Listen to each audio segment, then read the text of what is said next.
What's up, fuckers? What's up, players? We are the Going down, Well-Mannered fools. Cartel. Another week of fantasy football has passed. I'm Tom. I'm Mike. I'm Marlon. And I'm Chris. And let me start by apologizing for not being here last week, but I was fucking sick of fucking losing. Yeah. So Sick of losing. I will say that the energy level was definitely a bit low last week without you, Chris. Bringing it back. And I will also say that with your team situation, you're pretty much just like the host of the show now. Hosting, baby. The hostess with the leastest. All right, with the most with losses. The losses. The hostess with the most losses. All right, that was great, Mike. Oh man, if we could name fucking episodes, that would be the name of this one. Yeah. All right, well, let's start with the recap, and let's go with the heavy hitters right off the bat. Flint Tropics 197, and them Lions put that L right back into that fucking name 176. Dude, the battle of the freaking heavyweights, bro. Mike Tyson, Evander Holyfield. Somebody's ear got bit off. Fucking Flint Tropics took it, man. I can't believe it's somewhat of an upset, somewhat of an upset. Down goes Frazier. Down goes Frazier for sure. I don't know, man. Flint Tropics has just been rolling lately, and by the looks of their schedule, they might just keep rolling all the way through. They might just take that one seed. This is actually the second loss in a row for them Lions. That I don't think that's happened all season long. So yeah, man, Flint Tropics has been pretty solid all year. Dem Lions put up 176 points, but Flint Tropics almost put 200 up, so very difficult. Dem Lions he's capable of putting 200 up, but it's very, very difficult to match that. Yeah, for sure. Yeah. So what's his record now? Does he have 5 losses now? 6-4. He's 6-4. Okay. Yeah. He's 6-4. I'm trying to pull up the stats here. Let's see who went off for them for Flint Tropics, and surprisingly, this is without the New England defense, right? Because the New England defense was on bye. Yeah, Dak Prescott with 36 points. He had Michael Thomas with 43 points. He had Derrick Henry with 51 points. So he had some Unbelievable. He had some wheelers that week, man. He was Derrick Henry, 51 points. Jesus Christ, calm down, Derrick. Dude, but teams are rolling all over Kansas City, man. So they are. Yeah. And the thing with Derrick Henry, man, he kind of came alive at the end of last season. If you guys remember, he had like crazy ass game right towards the end of the season, and people thought it was fluky, like he's not gonna be able to keep it up this year. He really wasn't drafted that high, but dude, he's been surprisingly fucking pretty good this year. Yeah, and didn't he have like a 98-yard touchdown or something last year? Like something just insane. Like I think it was on Monday night, was it, or Thursday night? It was a primetime game. It was a primetime game because I saw that, and I never watched Tennessee Titan fucking game. So yeah, that's insane. He's been 51 points, man. That's pretty much what did it for him there. And almost broke 200 without the New England defense. We always talked about how the Flint Tropics having the New England defense was such an advantage, but he put up 200 without him. So he's got a solid fucking team for sure. Yeah, I think though, Dem Lions, man, putting 176 points without Kittle, without Thielen. Yeah, I mean that's still scary. That's still pretty darn good, man. He didn't have a starting quarterback either. Stafford was out, so he played Baker Mayfield.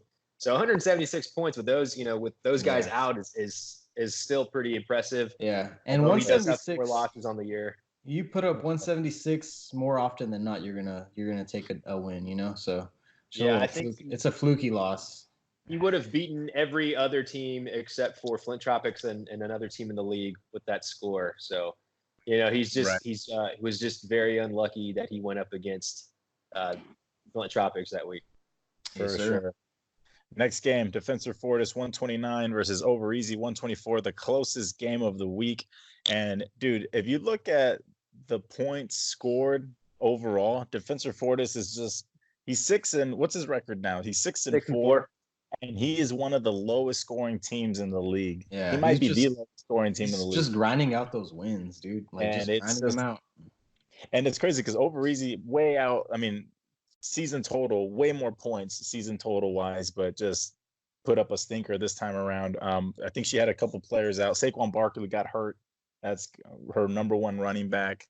And I don't know what else happened in that matchup. I think she had a couple of other players underperform, but yeah, defensive forward is just skating. Yeah. Well, she had DeAndre Hopkins on bye. She had DJ Chark on bye. She had Jordan Howard on bye. So she had to make do because this was her bye week. A lot of players. I think every team's going to hit that 1 week where there's just a whole bunch of their players out, and this was that week for her. Unfortunate, if she would have started, a different kicker, Butker over Lutz, she would have won the game. Yeah, and we'll touch on that later in the episode.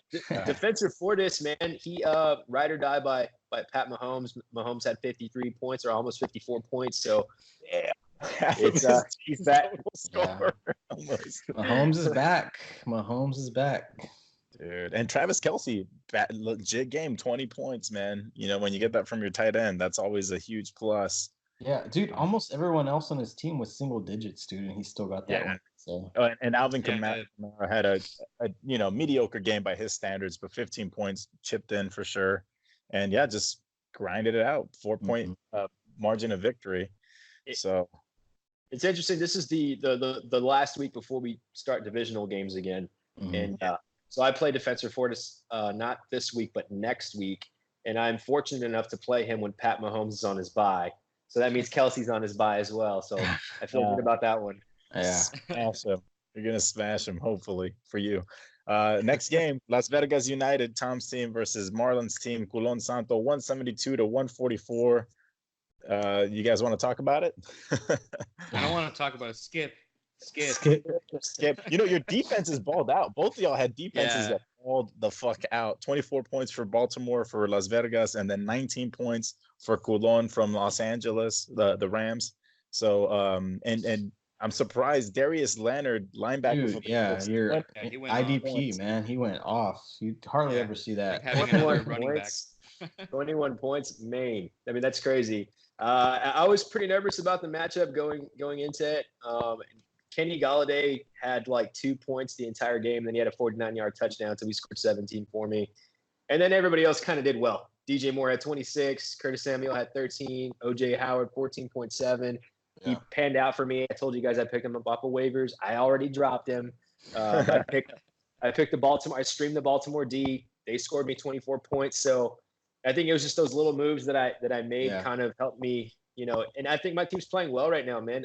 That's over 172 weeks in a row. So hopefully I can continue with that momentum moving forward into the divisional round. Yeah, for sure, man.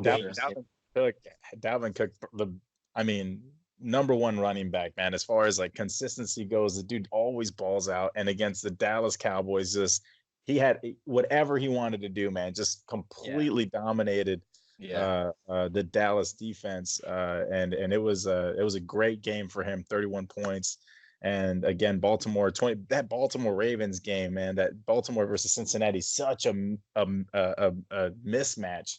Like I wonder how many like the total points that Baltimore fantasy wise is probably like the highest scoring fantasy. It was filthy.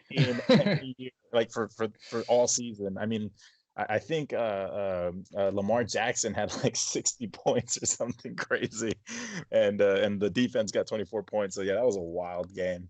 But yeah, Tom, I think where I got just all performed, man. You just had one bad performance from Montgomery, which was completely out of left field. Everybody thought he would have a great game against Detroit.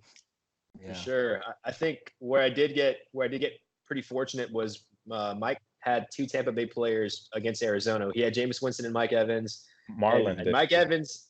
Marlon. I'm sorry. You guys look very similar. But yeah, no, Mike Evans was pretty much held in check with 12 points. So I got fortunate there because that dude can throw down 50. Just last week he went off. Hell yeah! Walk around and get a triple double. I don't know. He stayed in check this game, so I was fortunate. Yeah. But Marlon scored 144. That's that's a pretty good score. To sneeze at. It was definitely upsetting with Marlon Mack only scoring 9 points against Miami, and then Mike Evans just against Arizona, which I thought that was going to be like for sure the bulk of my points was going to be from Mike Evans, but nothing happened there. And then Hooper got injured, so I don't even. He's out for like a month, I heard. Yeah, and then Calvin Ridley didn't do anything. Yeah. When I saw, I mean, there was literally nothing else I could do. When I saw that Nicole Hardman scored 25 points, I was messaging with Tom, and I was like, dude, I hope that you just blow me out of the water so that I don't have to live with the fact that had I played Nicole Hardman. Yeah. You know what's crazy? He had like one reception, man. That's like McCole Hardman. He was on my squad the first 6 weeks of the season, and he's the epitome of boomer bust, man. He's like, he either gets one reception for 59 yards and a touchdown, or he gets like a point. That's McCole Hardman. Yeah. He had what did he? 25 points. I think it was. Yeah, 25 points, one target, 63-yard reception, receiving touchdown. But see, you can't. There's no way you could beat yourself up for that. Like you can't. There's no way you can start with any kind of confidence. You know. Yeah. No.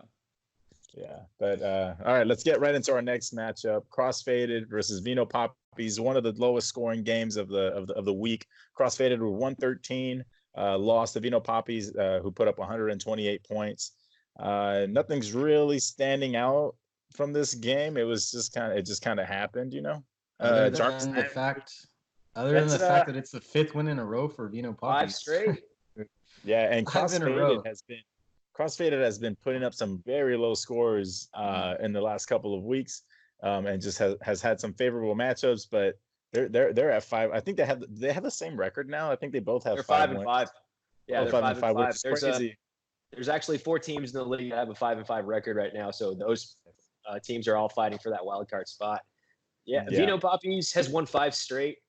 He's been doing well on the waiver wire, but his team isn't really putting up like points. You know what I mean? He's 128 points is decent. That's not bad. But you know, when you play someone who puts up 113.6 points, then it should be if you make the right moves, you should be okay. Yeah. If somebody told you at the beginning of the week, like right now, if I told you your team's going to put up 128 points this weekend, you'd be fucking worried. You know what I mean? You're not like, fuck yeah, I'm going to win this. You know what I mean? You'd be like, oh no. Hopefully, I think the safe zone is like, in our league, the safe zone is like 140 points. That's like the safe zone.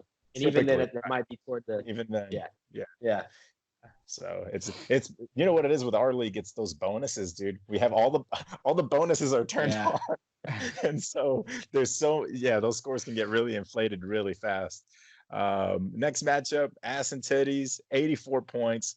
Went up against the Gridiron Throne, 149 points. Mike, you want to talk about that matchup? I mean, you didn't really have to sweat it that much. Yeah. So put up the lowest score of the week.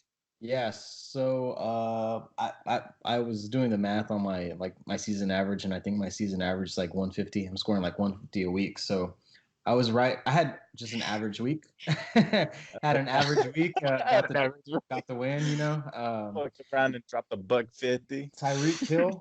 Tyreek Hill was my MVP with 48 points. And that was it.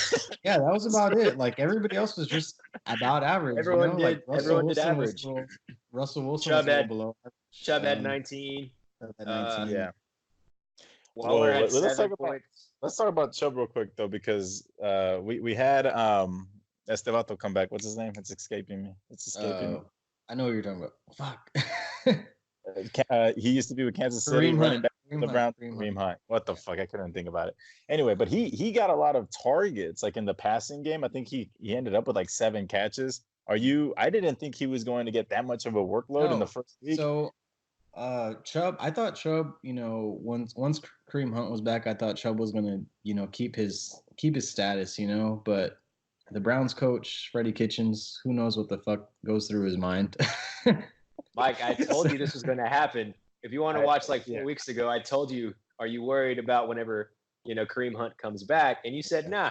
But it's fucking Kareem Hunt. The dude is a player. The dude is a great player. He's gonna get involved in that offense. Yeah. He's just another weapon.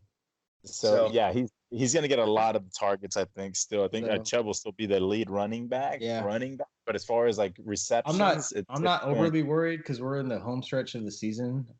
So I think I'll be okay the next few weeks. But yeah, I mean, I'm sitting in second place overall. Yeah, so I mean, I don't think it's not like Chubb's getting benched, right? It's just he's gonna lose a bit of that. His volume's gonna go down a little bit. Yeah, for sure. Yeah.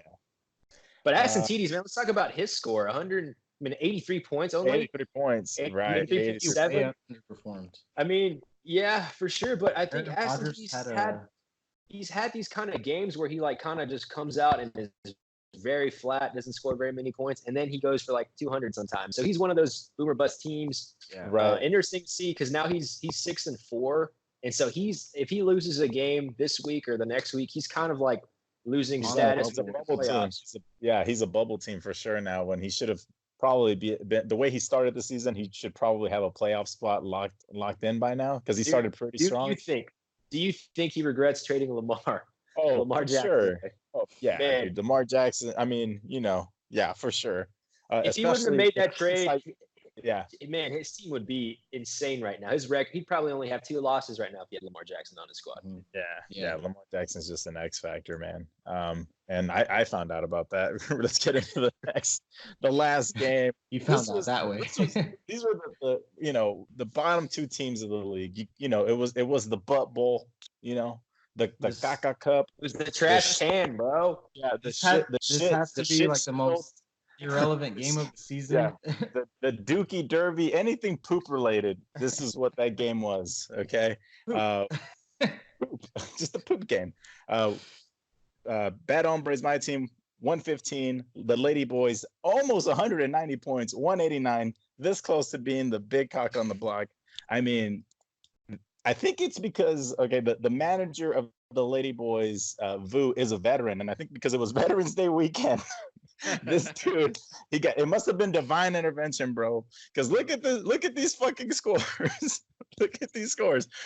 Christian Kirk put up 45 points for him. Unbelievable. Lamar Jackson 43. You could expect that. I can believe.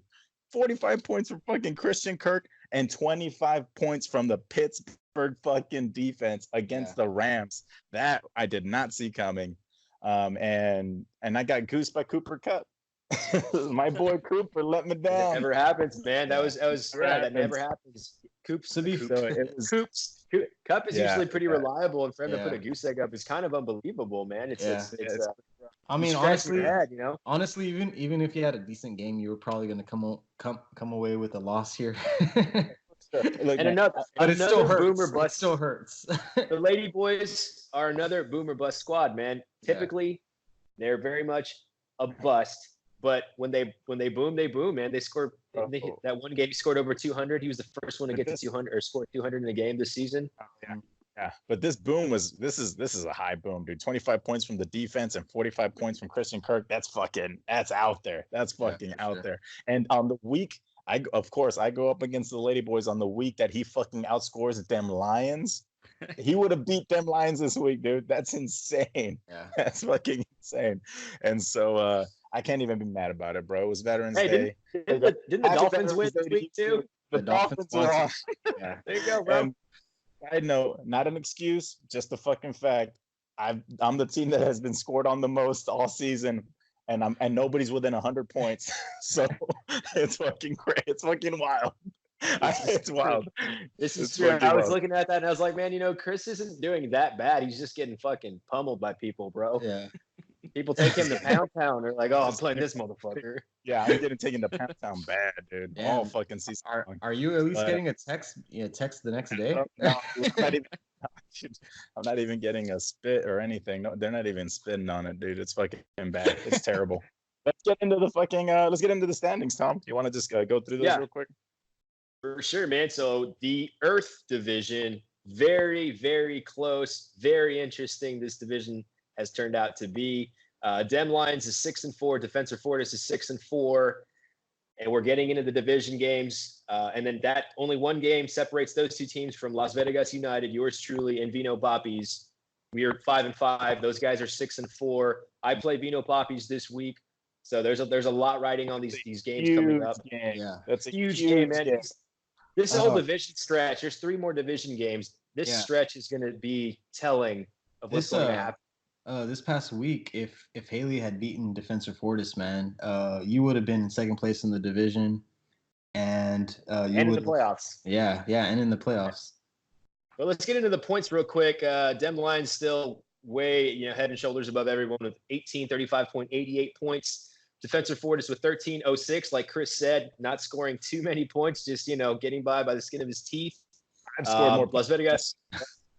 That's crazy. For sure, man. LVU has 1404.34, and then Vino Poppies has 1287.96 points. So that's the Earth Division. Like I said, going into this next stretch of division games, a lot is riding on them. A lot can happen. We'll see how it turns out.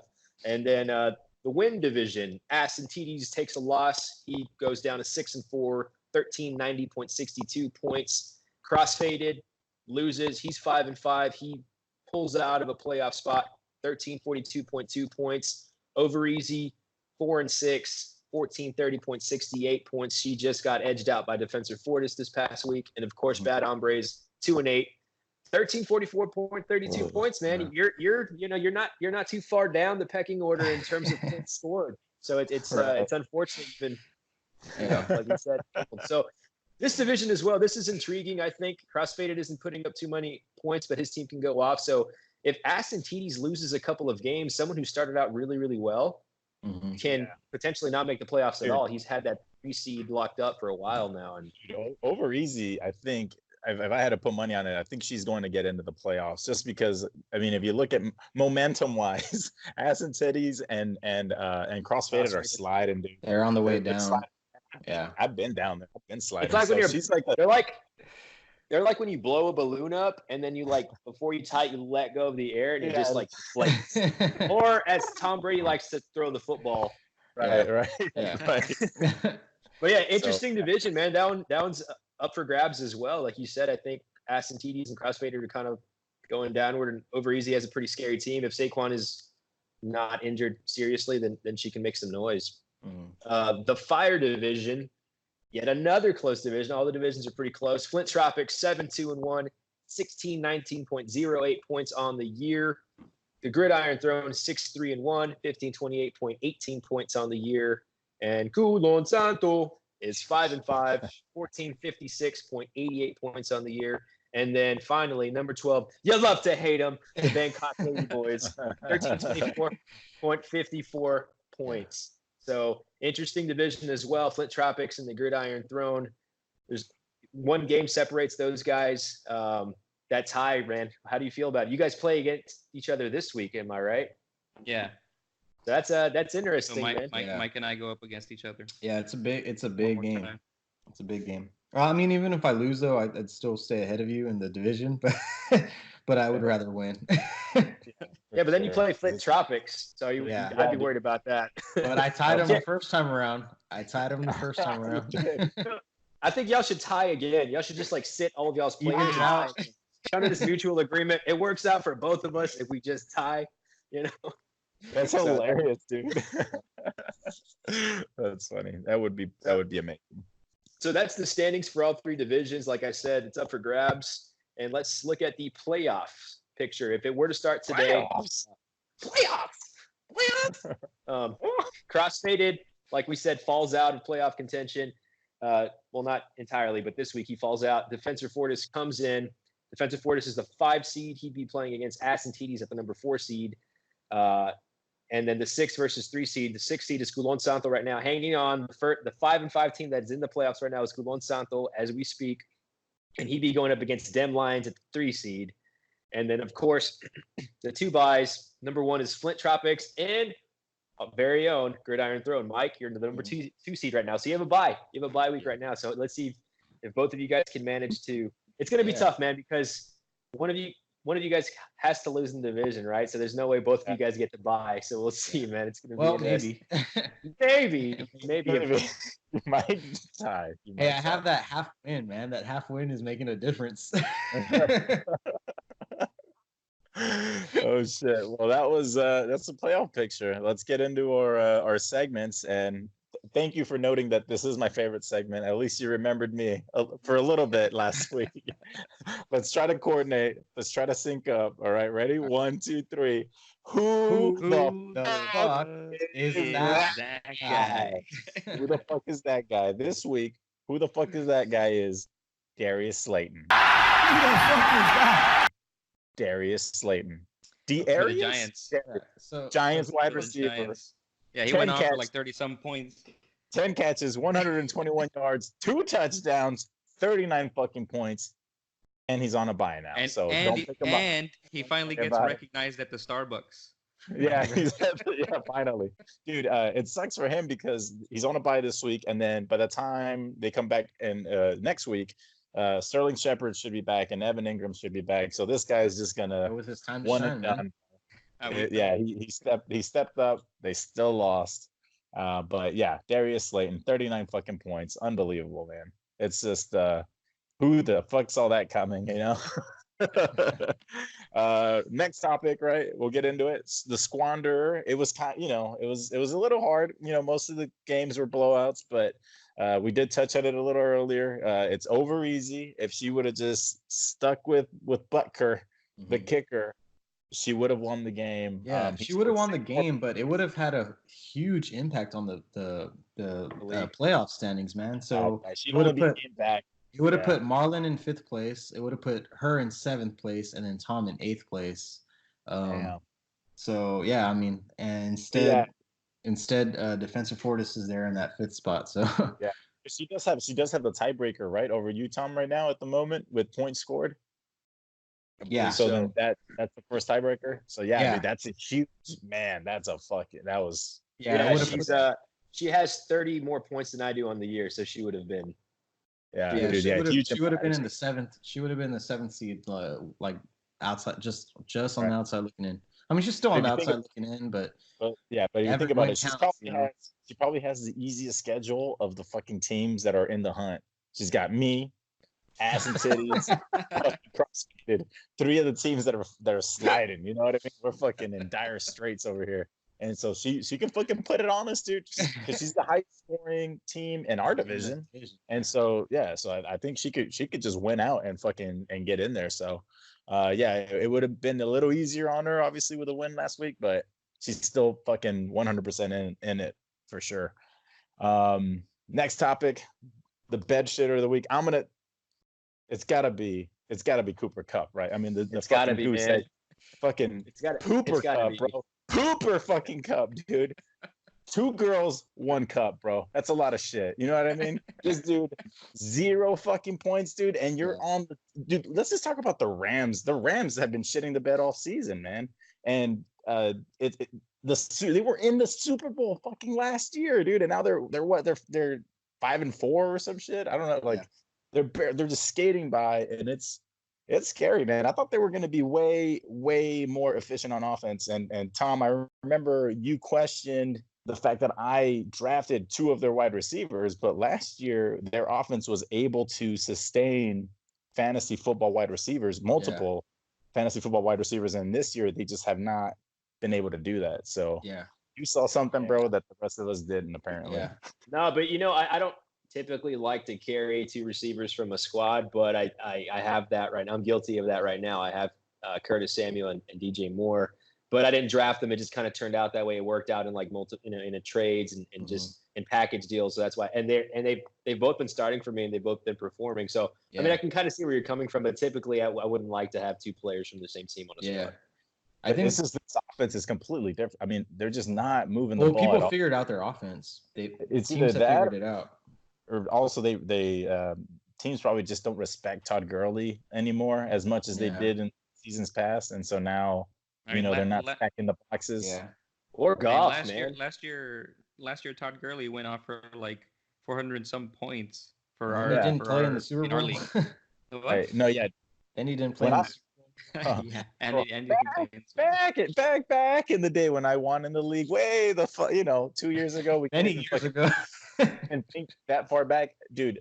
Todd Gurley won me that fucking that league, dude. Yeah, he was Todd a monster Gurley now. 2 years ago. So now he's barely broke 100 points this year. It's pretty sad, man.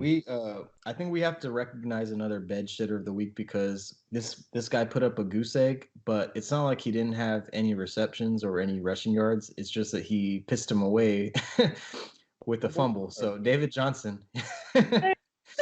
He gave himself a goose egg by fumbling the ball. So I would say that's pretty textbook bed shitting right there.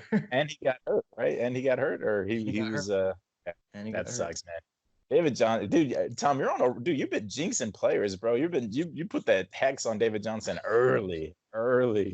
I'm So very I analyze the shit out of stuff, and I can just foresee these things kind of happening, man. I mean, I don't foresee him. I didn't foresee him getting hurt. It's just like he's very injury prone. Why would you pick him up? Why would you trade for David Johnson? He is injury prone. It's not rocket science, man.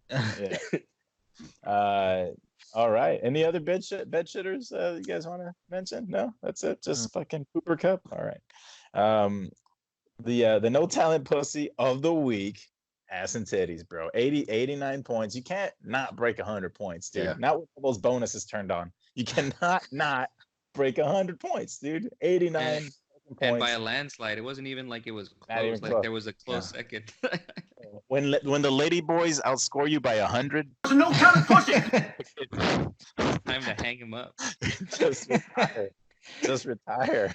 Pack it up.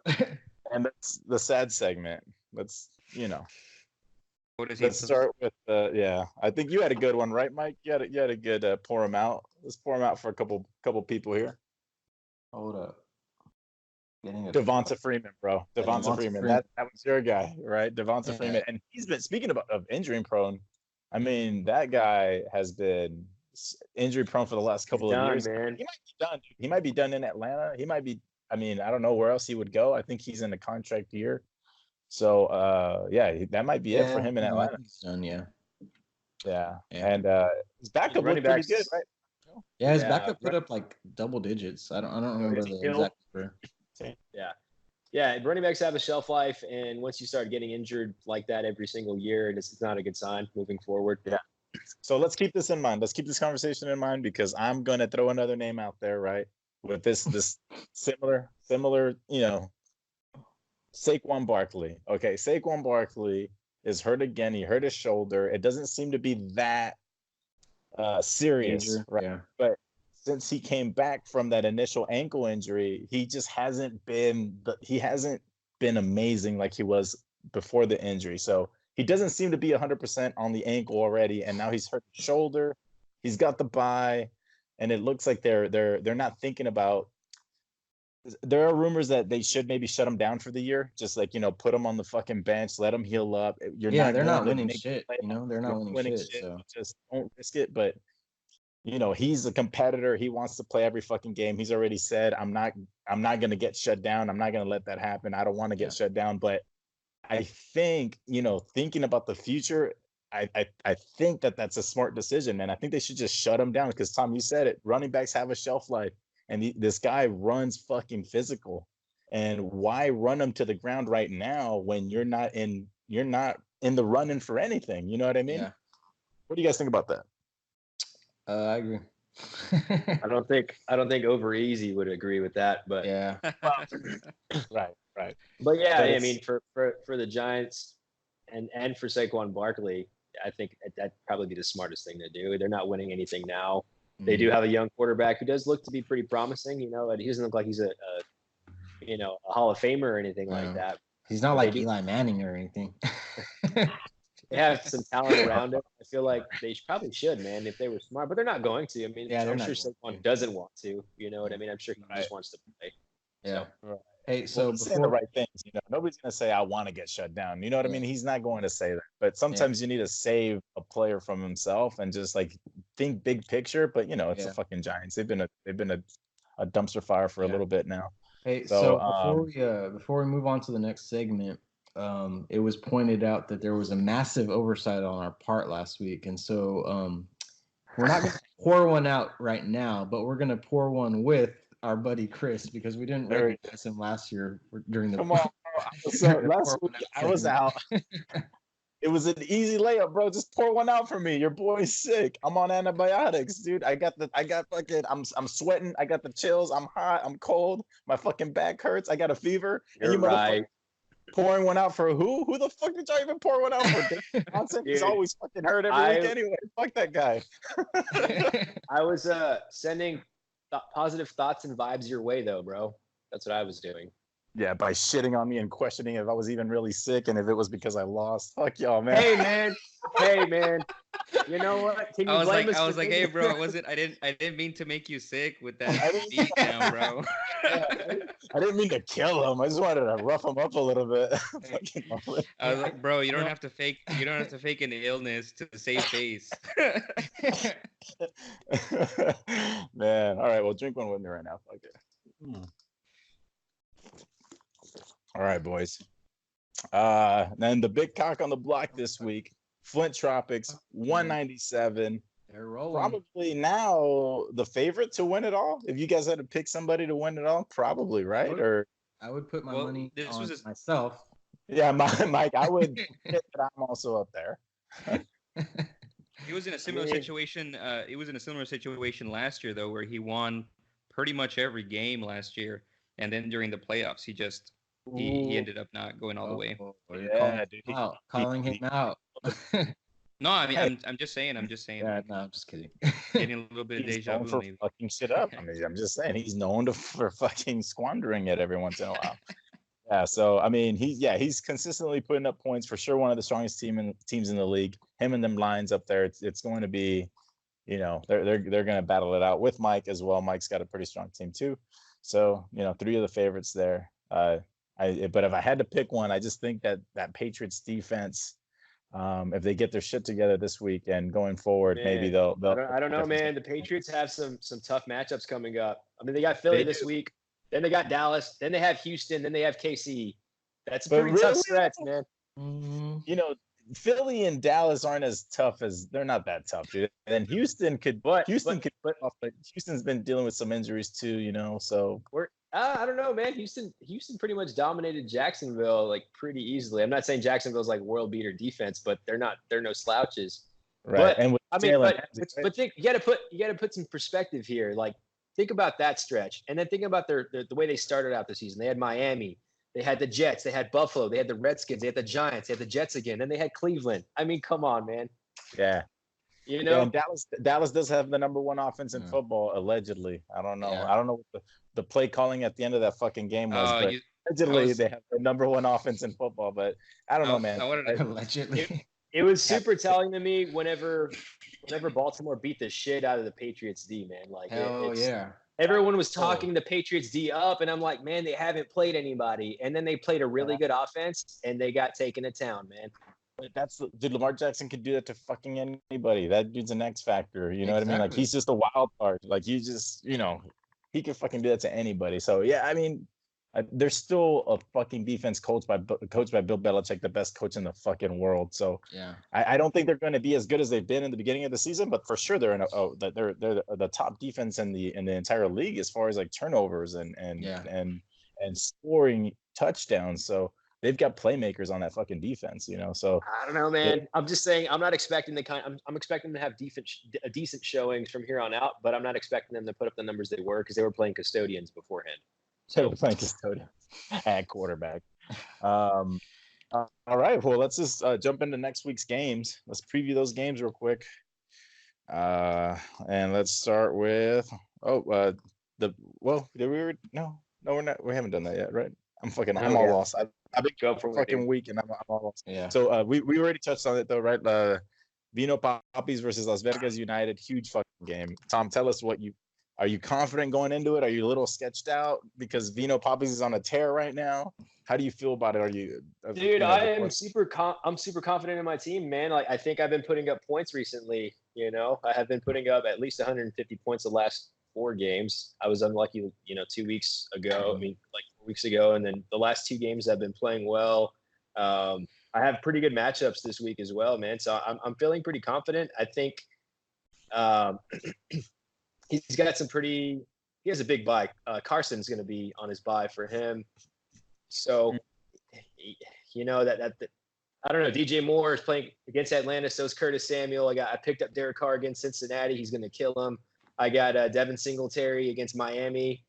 So I'm feeling pretty confident, man. Dalvin Cook against Denver. Dalvin Cook's probably just going to be Dalvin Cook, and I'm not overly worried about it. I think I'm the better team. Mm-hmm. If my team stinks it up, then there's that. But I think that I have the more talented team with better matchups this week. So I think I'm going to win, man. I think I'm going to win this game. Yeah, I would put my money on you too, for sure. Interested to see what Hill does, the backup running back at Atlanta, with the opportunity to start the entire game. He looked decent in the second half of against New Orleans, but it'd be interesting to see how he does for an entire game. Yeah, Carolina hasn't been doing too well against running backs either, so that's pretty good matchup for him. Right. However, he does have Emmanuel Sanders, who is also questionable. I think he's day to day. Right. Yeah, and then Buffalo against Miami, that could always be, a pretty high scoring defense there. Anybody going up against Miami, although they've been doing better this, recently in recent games, but that Buffalo defense is legit. So that could be turnover opportunities there. And so the winner of this game has the potential to be in second place in the division with the win here. Huge game, man. Huge fucking game. All right, next game, Dem Lions versus Defensor Fortis. Two teams with the same record, but two completely different places when it comes to points scored. I mean, Dem Lions should handle business and should get a win here and bounce back. But you never know when you've got Patrick Mahomes as your quarterback, right? So he could put 50 points easy going up against the Chargers, who have been sketchy. Patrick Mahomes versus the Chargers, that's a favorable fucking matchup. So don't be surprised if he way outperforms his 31-point projection. Yeah, and he also has Kamara going up against Tampa Bay, man. So that's a favorable matchup as well. I think this game, I don't think this is a game that Dem Lions is gonna blow them out of the water in. No. But I think Defensor has a chance this week just because of the matchups that he has. And then you look at Dem Lions' squad, and you don't know how Thielen is doing. You don't know how that hammy's doing. So if he sits out again and he's not 100%, then I think that's why Dem Lions has been kind of struggling or been losing these last couple of weeks, is because Thielen hasn't been there for him. So if Thielen sits out again, then Defensor probably has a really good chance, man. I mean, he definitely has a shot at winning this week. And this is a huge game as well in that Earth division.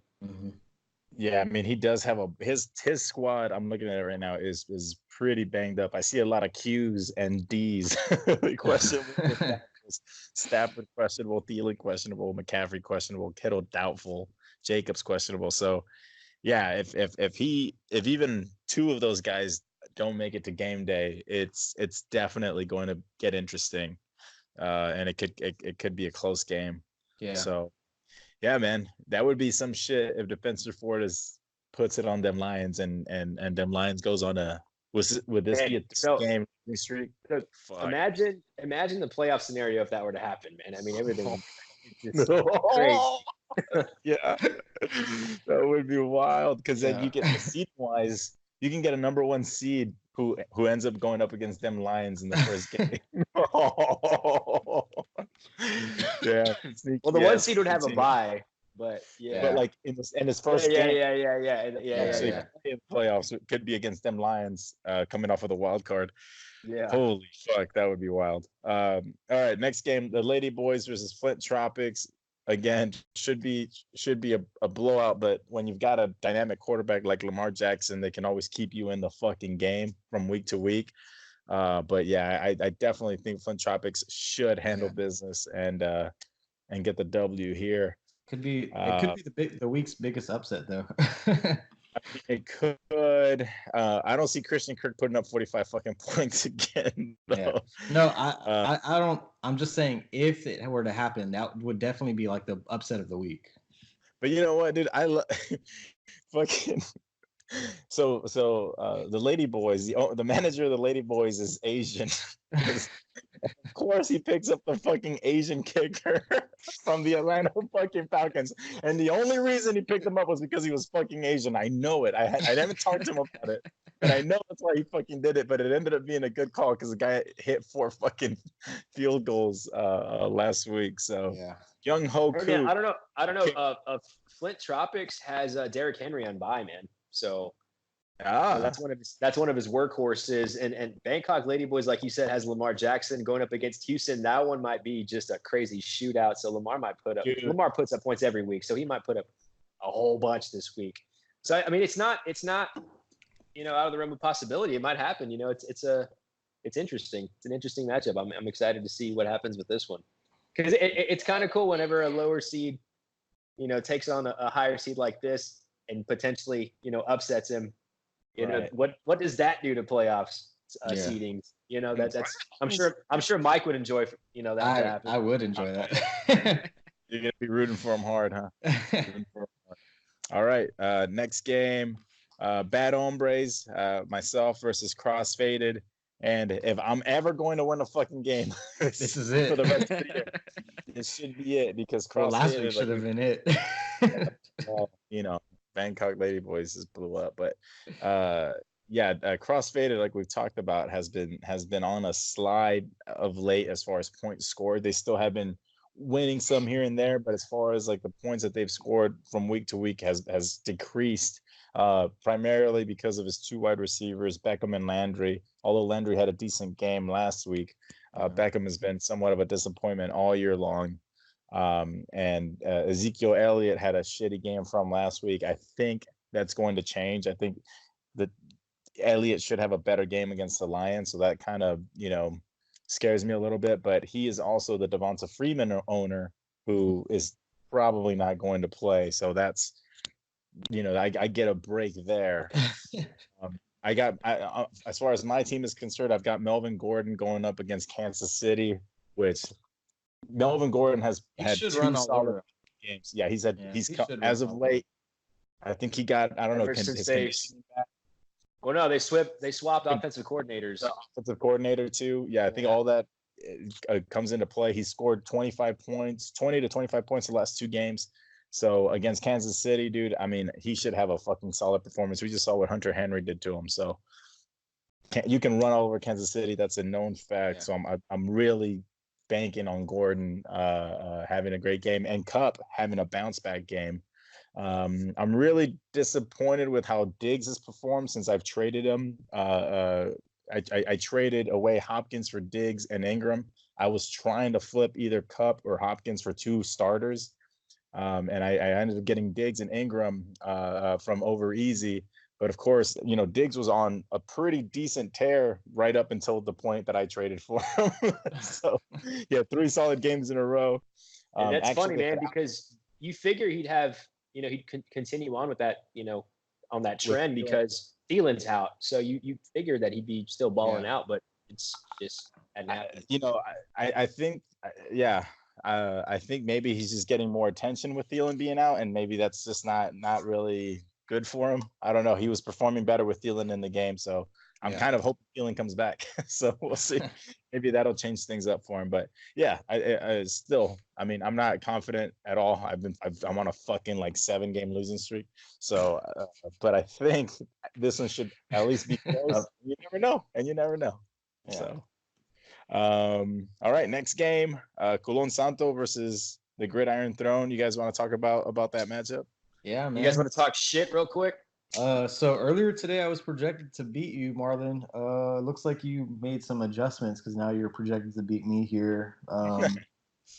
Let's see. I hope you lose. I hate your.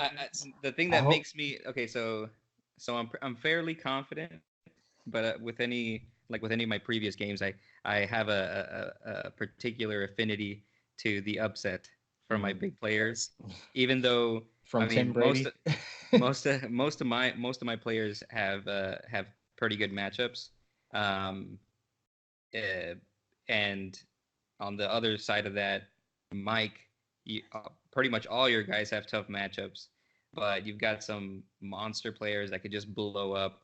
Despite that fact, I'm hoping that the Dallas defense is able to stifle Mr. Jones. Yeah.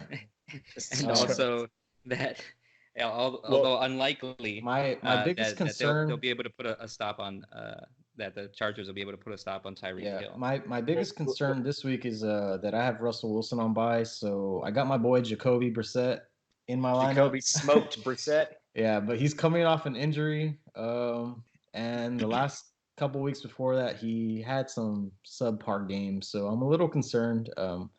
but he's also blown up a few times this season. So I'm hoping that this is just a bounce back. I will say that you do have Waller against Cincinnati, though. That's a juicy ass matchup. Yeah. And Waller's had below par games for the last couple of weeks. But Cincinnati is so bad right now. Cincinnati. And I was looking through the waiver wire to see maybe I could pick up another quarterback, but like the options that are there, just I don't think they would be much better than Jacoby Brissett. So I'm riding with Jacoby, man. Coming off of injury, though. Coming off of injury, that could be tough for you. And I just wanted to touch back on a point that you made, Marlon, with Marvin Jones. Dallas actually allows like the lowest points to wide receivers out of all the defenses. They suck at stopping the run, but for some reason against receivers, they really don't allow a lot of points. So all right, man. Well, we'll be back here next week, so we'll see what happens. I think Marlon, your key matchup is Scary Terry, man. Terry McLaurin going up against the Jets. He can make some noise in that one. I think you have a real X factor in that game. Yeah, for sure, man. I'm hopeful that Scary Terry has a bit of a comeback, because in the last few weeks he's been kind of quiet. But also James Conner's back, but he's coming off of an injury, so we'll see how that bit of a scare, almost a catastrophic injury, it seemed, for a little bit. The Rams defense did pretty well for me last week, so I'm hoping that they maintain that. Darius Leonard just went on. He got the cue today, so I'm hoping that he does play against Jacksonville, but we'll see. Yeah. When Darius Leonard's healthy, he's one of the highest scoring IDPs in the entire league. That dude's just a he was a rookie of the year last year, defensive rookie of the year. Yeah, but just as far as like actually score, because you could be like a defense, the defensive, MVP, but it doesn't really translate to fantasy points. Like this dude translates to fantasy points. So that's Darius Leonard is solid, probably the best, I would think. If I could choose one defender in my IDP, it would be Darius Leonard, hands down. I think he's just a baller. Next game, Acid Cities versus OKC. Final game of the final matchup we're going to cover here. And I'm looking at Acid Cities' projected score, and I'm trying to see if he had somebody on bye, but he doesn't. That's just his projected score. 97 points. Well, he has the Green Bay D on bye, but even with that, man, probably just that. Okay. Yeah. The Green Bay D. It's rough for him, man. Tyler Lockett is out. Aaron Rodgers is out. Evan Ingram is out. It's a rough one for him. Jamal Williams is out. Overeasy should win this one handedly unless something should happen. Opportunity for something unforeseen. Big opportunity. So this is a big one. I think this is going to make things very interesting in the playoffs, the playoff scenario, the playoff picture, and in that division. Overeasy has Amari Cooper going up against Detroit. That's a great matchup. Chark against Indy. DeAndre Hopkins against Baltimore also looks pretty good. Like I said, that game could be a shootout. So dude, Amari Cooper has been so consistent, and that's always been the knock on him in recent years. But having that full off season, that full training camp, and the only time he's really scored shitty has been when he's been hurt. If he's had to exit a game or didn't get to play. But if you look at his points scored and the plays that he's making and the targets that he's getting, I mean, he has been such a consistent wide receiver, probably the most consistent wide receiver in fantasy football and in real football. I mean, those catches he was making against the Vikings were insane on the sideline. Best receiver in Texas, bro. Best receiver in Texas. I'm saying it. I know you don't like it, Tom, but I think he's the best receiver in Texas, bro. At the moment. You can say what you want to, man, but I know the vast majority of people would not agree with you. I'll just leave it at that. I don't want to get into an argument right now, but just look at the stats, bro. That's all I'm gonna say. That's a whole nother episode. Yeah, that's another episode. and it only cost us one first-round pick. Oh my goodness. Hey man, but y'all ain't getting W's, bro. So I mean, I don't know. Is it all them stats? I mean, you're coming from y'all are trailing, so y'all having to throw the ball a lot. I mean, there's that. Still first in the division, so there's that. For now. Division. Come on. Oh shit. Anyway, I got muted. That's it, bro. That's it. That's the end of the fucking episode. Thanks for allowing me to come back, man. I fucking missed you guys. Yeah. Missed you too, man. Thanks y'all. Well, anything else you guys want to say before we fucking sign off? No, we'll see you guys here next Lucky week. you guys. Oh, love you. Bye. Later, fuckers. Bye.